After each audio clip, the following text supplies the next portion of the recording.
Hello' everyone, সকলোকে মোৰ নতুন ভিডিঅ'লৈ স্বাগতম জনাইছোঁ। বন্ধুসকল, আপোনালোকে গম পাই আছে যে যোৱা কেইটামান ভিডিঅ'ত মই DWIৰ আণ্ডাৰত যিখিনি পোষ্ট আছিলে, যিখিনি ন'টিচ ওলাই আছে DWIৰ তৰফৰ পৰা, সেইখিনিৰ ওপৰত আমি ডিছকাছ কৰি আছিলোঁ। কি ডকুমেণ্টছ আপলোড কৰিব লাগে, কি ডাটা আপলোড কৰিব লাগে, সেই গোটেই কথাখিনি আমি ডিছকাছ কৰি আছিলোঁ। এতিয়া আপোনালোকে দেখা পাইছে নিশ্চয়, আমাৰ মুখ্যমন্ত্ৰী ডাঙৰীয়া হিমন্ত বিশ্ব শৰ্মা ডাঙৰীয়াই হওক বা আমাৰ ৰুণুজ পেগুৰ ডাঙৰীয়াই হওক, আমাৰ আৰু কেইটামান আজি আমাৰ টুইট কৰিছে বা ফেচবুকত দিছে ন'টিচ, কিছুমান আমাক জনাইছে, ইনফৰমেশ্যন কিছুমান জনাইছে, যিটো আপোনালোকে ইতিমধ্যে গম পাইছে চাগে। গতিকে সেইখিনিৰ ওপৰতে আমি অকণমান ডিছকাছ কৰোঁ, কিখিনি আমাৰ কৰিবলগীয়া আছে, কি কৰিব নলগীয়া আছে। গতিকে আহক আমি ভিডিঅ'টো আৰম্ভ কৰোঁ। বন্ধুসকল, আপোনালোকে গম পাইছে যে DWIৰ পিছতে আমি DSCও আমাক কি কৰিছে, এটা ন'টিচ উলিয়াইছে। মুখ্যমন্ত্ৰী ডাঙৰীয়াই কোৱাৰ পিছতে তেওঁলোকে আমাৰ ৱেবছাইট, যিটো DSCৰ ৱেবছাইট আছে madhyamikassam.gov.in, যিটো আমাৰ ৱেবছাইট আছে, তাতে এটা ন'টিচ উলিয়াইছে যে 17 তাৰিখে দিনৰ 10:30 বজাৰ পৰা আপোনালোকে কি কৰিব পাৰিব, পষ্ট গ্ৰেজুৱেটে হওক বা গ্ৰেজুৱেট টিচাৰ যিখিনি ৰিজাল্ট আছে, ৰিজাল্ট বুলি আচলতে কথাটো ৰিজাল্ট বুলি ক'লে অকণ ভুল হ'ব। আমিতো ইতিমধ্যে গমেই পাইছিলোঁ, আমাৰ যিখিনি ভেৰিফিকেশ্যনত গৈছিলোঁ, তেওঁলোকে যিখিনি কাট অফত কভাৰ কৰিছিলে, তেওঁলোকক ভেৰিফিকেশ্যন মাতিছিলে।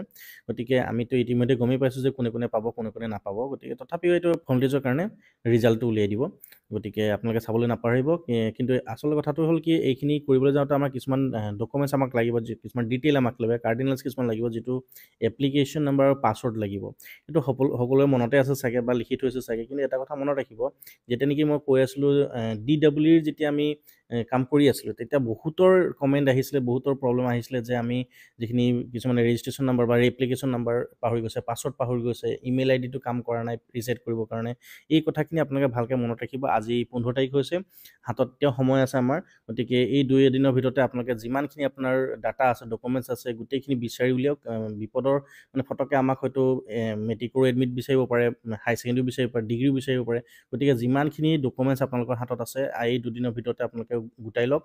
প্ৰয়োজন DWIৰ ক্ষেত্ৰত যেনেকৈ হৈছিলে, DSCৰ ক্ষেত্ৰতো হ'ব পাৰে। গতিকে এই কথাখিনি মই ক'বলগীয়া আছে। মই দেখা পাইছোঁ প্ৰায়ে এইটো বিপদত পৰিছে। গতিকে আপোনালোকে যাতে বিপদত নপৰে, এই কথাখিনি মই ক'লোঁ। এইখিনি আপোনালোকৰ আৰু এটামান কথা জনাই থওঁ যে আপোনালোকে জানে যে 10 মে' তাৰিখে আমাৰ এপইণ্টমেণ্ট দিয়াৰ কথা আছিলে। 10 মে'ৰ পৰা গৈ আমাৰ অক্টোবৰ হৈ গ'ল, নহয় জানো? 10 অক্টোবৰৰ পৰা আকৌ গৈ পেলাই এতিয়া 25 বা 26 বুলি কৈ থৈছে আমাৰ CM ছাৰে। ঠিক আছে, তো এতিয়া আমি দেখা পাইছোঁ যে 25-26 তাৰিখেও হোৱাৰ চান্সেছ খুব কম দেখা পাইছোঁ। ইতিমধ্যে কিছুমান নিউজ পাই আছোঁ যে হয়তো নৱেম্বৰ মাহলৈও গুচি যাব পাৰে যিখিনি ৰিক্ৰুইটমেণ্ট। গতিকে আপোনালোকে চাব যে আমাৰ CM ছাৰক য'তেই আপোনালোকে পায়, যে ৰিকুৱেষ্ট কৰিব আপোনালোকে যে অতি সোনকালে যাতে দি দিব পাৰে, যিটো 25-26 বুলি কৈছে, 25 বা 26 তাৰিখে দি দিয়াৰ যদি দিব পাৰে, আমাৰ কাৰণে খুব ভাল হ'ব। গতিকে যদি পিছুৱাই গৈ থাকে, এনেকৈ বহুতখিনি প্ৰব্লেম আহি যাব, পিছত ইলেকশ্যন আহিব, বহুতখিনি প্ৰব্লেম হ'ব পাৰে। গতিকে আপোনালোকে সকলোৱে এই কথাখিনি মনত ৰাখিব। যেতিয়াই য'তেই আমাৰ CM ছাৰক পায়, তেতিয়া বা এডুকেশ্যন মিনিষ্টাৰক পায়, আপোনালোকে কথাখিনি সুধিব যে যদিহে পাৰে। এতিয়া আমাৰ হাতত মাত্ৰ 10 দিন আছে। আজি 15 তাৰিখ হ'লেই, 25 তাৰিখলৈ মাত্ৰ মাজত 10 দিন বা 9 দিন আছে।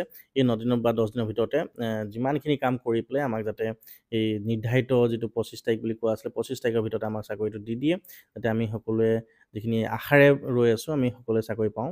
3rd grade, 4th grade, GT, PG, TL, PUP সকলোৱে পাই যাওক, তাতে সেইটোৱে কামনা কৰিছোঁ। লগতে আপোনালোকক আৰু এটা কথা জনাই থওঁ যে আমাৰ শিক্ষামন্ত্ৰী ডাঙৰীয়াই ইতিমধ্যে কৈছে যে GT, PGT ৰিজাল্ট দিয়াৰ পিছতে LPUP দিব। গতিকে যিখিনি অভাৰলেপিং হোৱাৰ চান্সেছ আছিলে, সেই অভাৰলেপিং হোৱাৰ চান্সটো প্ৰায়খিনি কমি যাব। কিন্তু কথাটো হ'ল কি, তেওঁলোকে এতিয়া প্ৰভিজনেল লিষ্ট উলিয়াব নে ফাইনেল লিষ্ট উলিয়াব, সেইখিনিৰ ওপৰতে ডিপেণ্ড কৰিব। কাৰণ প্ৰভিজনেল যদি লিষ্ট উলিয়াই, আকৌ ফাইনেল লিষ্ট ওলাওঁতে বহুতখিনি সময় গুচি যাব। তো এইখিনি আমাৰ 25 তাৰিখৰ পাৰ হৈ গুচি যাব পাৰে। তো গতিকে এইখিনি বহুতখিনি চিন্তাৰ বিষয় আছে। যদি ফাইনেল লিষ্ট উলিয়াই, তেতিয়াও প্ৰব্লেম আছে। যদিহে যিখিনি ডকুমেণ্ট ভেৰিফিকেশ্যন কৰিছিলে, তেওঁলোকৰ মাজতে যদি হৈ যায়, তো ভাল কথা। আৰু যদি কিছুমান এনেকুৱাও কেণ্ডিডেট আহি যায়, যিখিনি ডকুমেণ্ট ভেৰিফিকেশ্যন হোৱা নাই, তেনেকুৱা কেণ্ডিডেট আহি গ'লে তেওঁলোকৰ কাৰণে আকৌ ডকুমেণ্ট ভেৰিফিকেশ্যন দিবলগীয়া হ'ব পাৰে। চ' এই প্ৰচেছটো অকণমান লেংদি হৈ যাব। গতিকে এই বিষয়ত আমাৰ যিখিনি শিক্ষামন্ত্ৰী হওক বা আমাৰ চিফ মিনিষ্টাৰ আছে, তেওঁলোকক সুধি পেলাই বস্তুখিনি আপোনালোকে য'তেই পাৰে তাতে সুধি পেলাই এই কথাখিনি জনাব ভালকৈ, যাতে 25 তাৰিখৰ ভিতৰতে গোটেই কামখিনি কৰি 25 তাৰিখে যাতে আমাৰ হাতত এপইণ্টমেণ্ট লেটাৰখিনি তেওঁলোকে অৰ্পণ কৰি দিব পাৰে। গতিকে সেইখিনি কথাৰ ওপৰতে আপোনালোকে ভালদৰে চিন্তা কৰিব। গতিকে এইখিনি মোৰ ক'বলগীয়া আছিলে। যদি আৰু কিবা থাকি যায়, আপোনালোকে কাইণ্ডলি কমেণ্ট ছেকশ্যনত জনাব। সেইখিনি ভিডিঅ' আকাৰে হওক বা কমেণ্টৰ আকাৰে হওক, মই ৰিপ্লাই দিবলৈ চেষ্টা কৰিম। গতিকে সকলোকে ধন্যবাদ জনাই আজি ভিডিঅ'টো ইমানতে সমাপ্ত কৰিছোঁ। Thank you, have a nice day.